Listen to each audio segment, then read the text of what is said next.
Migración y mediación intercultural en Alemania y la realidad del inmigrante español, por Concepción Otero Moreno. Conchita. Conchita, sí señor, ¿cómo les parece?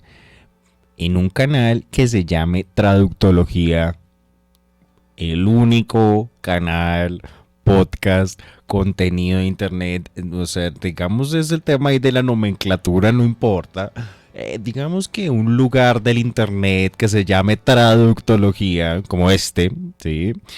Es un lugar donde nos dedicamos a pensar en el acto de la traducción como algo, digamos, científico, observable. Algo que podemos observarlo en la realidad que nos rodea, pues una actitud científica.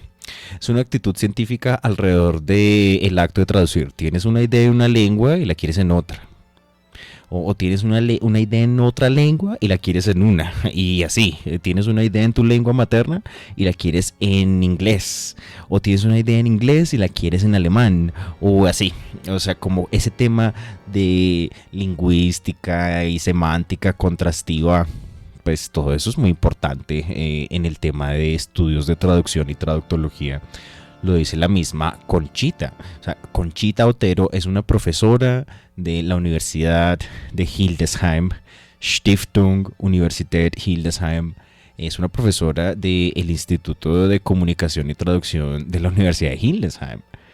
Y bueno, pues yo he llegado a la conclusión de que Conchita Otero es hija de migrantes españoles que llegaron en las décadas de 1950 y 1960 a ayudar a reconstruir la Alemania que había dejado la posguerra. Eso es algo que se llaman los Gastarbeiter.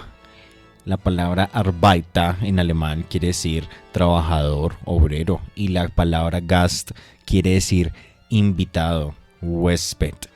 Tiene una idea de temporalidad y provisionalidad muy fuerte. O sea, digamos que la idea era que ellos no se iban a quedar en Alemania, y sí se quedaron, ¿sí? Muchas poblaciones extranjeras, turcas, particularmente turcas, también españoles, ¿sí? Llegaron en esas décadas de los 50 y los 60 a Alemania a ayudar a reconstruir ese país. Entonces he llegado a la conclusión de que la profesora Conchita Otero es hija de uno de esos pues, parejas de inmigrantes de esa época. Porque digamos que ella en una entrevista, una de las únicas entrevistas que se encuentra de ella en internet, del único contenido que hay de ella dice eso, ella dice que ella vivió ese tema en carne propia. Ella escribe sobre la migración en un artículo para Los Límites de Babel, ese libro que sacó el grupo Alfaqueque, ¿no?, de la Universidad de Salamanca. Ella ahí escribe acerca de la realidad del inmigrante español de una manera tan cercana, tan arraigada, digamos, que, o sea, uno como que concluye eso. Y en esta entrevista que dio allá también, un contenido que se encuentra de ella en internet, ella dice lo mismo, que ella vivió eso en carne propia, ¿sí? Y bueno, Conchita Otero fue una profesora que me ayudó a ir a Alemania, allá a Hildesheim, a estudiar allá con ella. Yo vi varios cursos con Conchita y es una de las personas que más extraño de ese viaje a Alemania, donde fui estudiante internacional, hice mi intercambio y tuve que ver con el mundo entero, pues porque Alemania tiene todo el mundo entero allá. Es muy interesante este artículo de Otero, o sea, sobre la realidad del inmigrante español, porque no solamente nos habla de la inmigración, pues, de habla hispana, sino pues hay datos de otros países, otras nacionalidades que emigraron a Alemania. Un dato, digamos, que me causó mucha curiosidad es, digamos, el tema de considerarse país de migración o no, ¿sí? Según Otero, Alemania se empieza a considerar a sí mismo, ¿sí? El gobierno alemán se empieza a considerar a sí mismo, los alemanes y la población en general, el clamor general, empiezan a considerarse un país de migración apenas empezando el siglo XXI, apenas por ahí del año 2000, 2001 para acá. Los alemanes o el gobierno alemán, la nación alemana se considera país de migrantes como apenas de los 2000 hacia acá. pero para los años 2000 hacia acá, cuando ellos empiezan a pensar cuando ellos empiezan a pensar eso de su país, ya tienen 15 millones de migrantes ahí adentro, ¿sí? Entonces la gente dice, bueno, o sea, se demoraron mucho tiempo dándose cuenta que ellos llevan ya muchas décadas siendo sociedades multiculturales con todo el mundo ya metido. No les digo, en la década de los 50 y 60 después de después de la Segunda Guerra Mundial, la posguerra y todo eso, ¿cierto? En todo el marco de los Gastarbeiter llegaron allá turcos, españoles, polacos, gentes de todas nacionalidades a ayudar a reconstruir ese país. Y muchos de ellos pues no se devolvieron porque no había tampoco cómo devolverse, se quedaron ya allá dentro de Alemania. Y muchos de ellos, digamos, tenían pues, digamos, todo en regla, pagaban impuestos, pero no sabían la lengua, digamos, temas ahí con la enseñanza del idioma o la no enseñanza del idioma en todo caso. Entonces eso es lo que a uno lee en este artículo. Vamos a hacer la lectura de algunos fragmentos de este artículo tan interesante de Otero para la recopilación de artículos sobre comunicación de los límites de Babel. En Alemania, un país con una larga historia de acogida de emigrantes de países del sur de Europa, se publicó recientemente, en enero de 2009, un informe sobre la integración de la población extranjera. Ese informe tiene el nombre en alemán de Integration in Deutschland, Erster Integrationsindikatorenbericht, Erprobung des Indikatorensets und Bericht zum bundesweiten Integrationsmonitoring. Parecería que el asunto debería estar zanjado desde hace muchos años y sin embargo el informe merece comentario no solo por la importancia que el fenómeno migratorio ha tenido y tiene en la vida social y cultural del país, sino también por los inesperados resultados que se desprenden del mismo. Conviene antes de nada situar el informe en su contexto. La reunificación de las dos Alemanias, la caída del muro de Berlín y la finalización de la Guerra Fría supusieron para Alemania una nueva realidad también desde el punto de vista del flujo migratorio. La reunificación de las dos naciones trajo consecuencias nacionales inesperadas y favoreció una ola migratoria de la ex República Democrática Alemana, la RDA, hacia Alemania Federal, con todas las repercusiones que este flujo migratorio supuso para la población nacional e inmigrante que ya residía en esa parte del país. La RDA tuvo poca experiencia de flujos migratorios y el número de inmigrantes que residen en esa región es insignificante comparado con los que residen en la Alemania Occidental. Como efecto secundario del final de la Guerra Fría se produjo la disgregación de la antigua Yugoslavia, que no se hizo con el mismo guante blanco con el que cayó el muro de Berlín, sino con una sangrienta guerra fratricida. La guerra de los Balcanes hizo que varios países europeos abrieran sus fronteras a los numerosos refugiados políticos en busca de asilo. Alemania fue el país que más refugiados políticos recibió de los países de la antigua Yugoslavia, 950.000 en diciembre de 2006. La cifra se duplicó durante los conflictos bélicos y se fue reduciendo después debido a la presión que hizo el gobierno alemán para que retornasen a sus lugares de origen después de que acabara el conflicto. Pero quizás lo más interesante de esta nueva realidad que marcan los sucesos del final del siglo pasado es la entrada de nuevos países a la Unión Europea y el cierre de las fronteras de la Unión Europea a terceros países. Este proceso ha significado una modificación considerable de las procedencias de los inmigrantes extranjeros en Alemania, así como en otros países de la Unión Europea. Por un lado, se ha frenado casi completamente la entrada de ciudadanos no comunitarios y por otro, ha aumentado considerablemente la llegada de ciudadanos procedentes de los países del este de las últimas ampliaciones.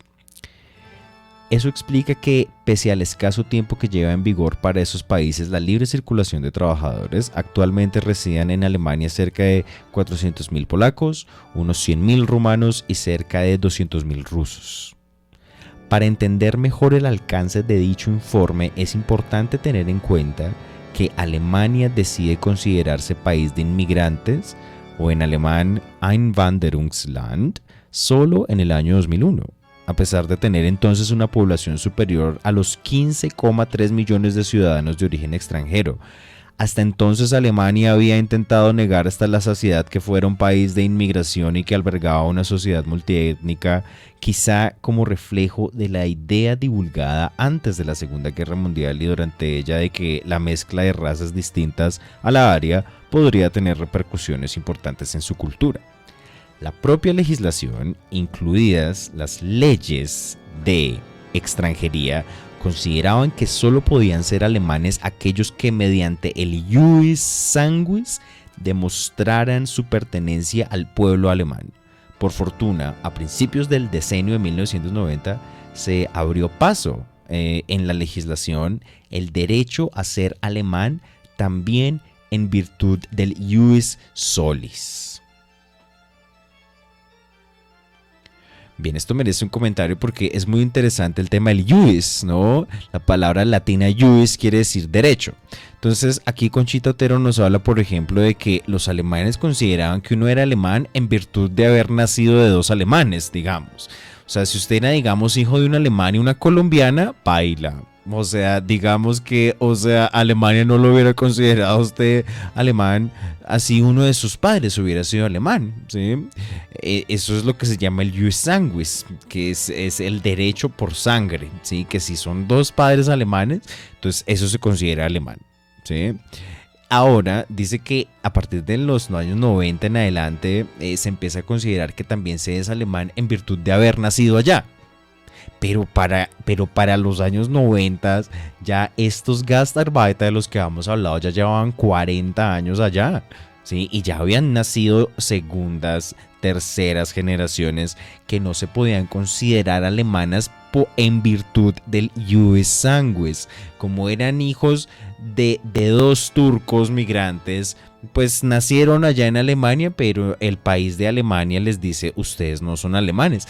Se habla, digamos, de personas que nacieron allá, que son hijos de migrantes turcos, digamos, y no les dan directamente el Pass, el Deutsche Pass, ¿no? Y directamente no les dan el pasaporte o la ciudadanía y les toca ir a solicitarla y presentar un examen de etcétera, pero habiendo nacido allá. Sí, pues hijos de dos turcos, digamos, pero nacidos allá y tienen que ir a solicitar el pasaporte. Entonces para la década de los 90 eso igual es como tardecito ya, eso ya es tarde. O sea, eso digamos se demoró, digamos, el paso del Ius Sanguis al Ius Solis. ¿No? Sanguis es sangre y solis es suelo, ¿no? O sea, es ser alemán en virtud del suelo también, en virtud de haber nacido ya en esa geografía, digamos. Entonces muy interesante el dato, ¿no? Apenas al principio del siglo XXI Alemania dice, sí, efectivamente como que somos un país de migrantes y apenas en los 90s se cambia la legislación del Ius Sanguis por el Ius Solis, el derecho de sangre por el derecho de suelo.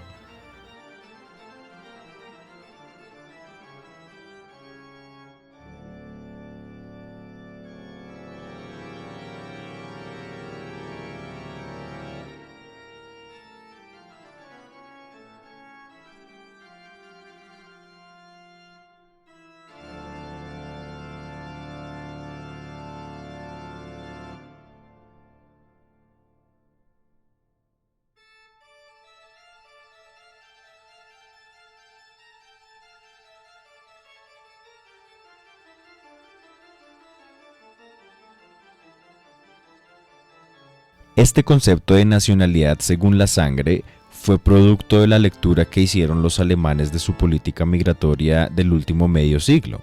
La realidad de los años 1950 refleja muy claramente la forma en la que entendían los alemanes la inmigración en su país.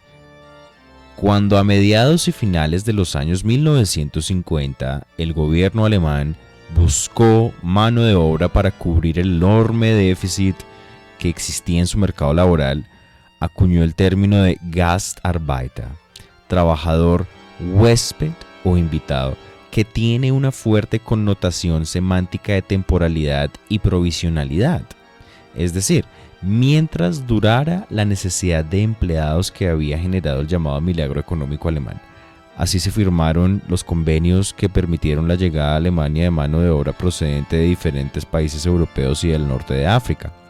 Entre las conclusiones fundamentales que se desprenden de ese informe sobre la integración de los migrantes, destaca con especial interés la fallida integración de segundas, terceras y cuartas generaciones, en particular en lo referente a los inmigrantes provenientes de Turquía, pero sin descartar problemas semejantes con ciudadanos procedentes de otros países.